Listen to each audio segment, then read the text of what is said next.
Aquest matí hem fet un simulacre d'accident aeri per activar el Pla de Protecció Civil Aerocat a l'aeroport del Prat. I, per tant, hem activat el Pla de Protecció Civil Aerocat, que ens ha permès articular tot el que serien els serveis d'emergència que operen en una emergència d'aquestes característiques per comprovar si realment els protocols funcionen bé i quin recorregut de millora tenim. Han participat els diferents cossos de seguretat que han d'estar implicats en una emergència d'aquestes característiques, Guàrdia Civil,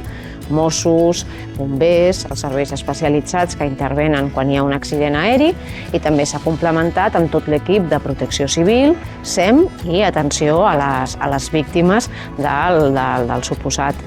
accident. I després de la realització del simulacre podrem comprovar realment si els protocols funcionen bé, si hi ha una bona integralitat, si s'ha donat un temps de resposta adequada, i és un exercici molt necessari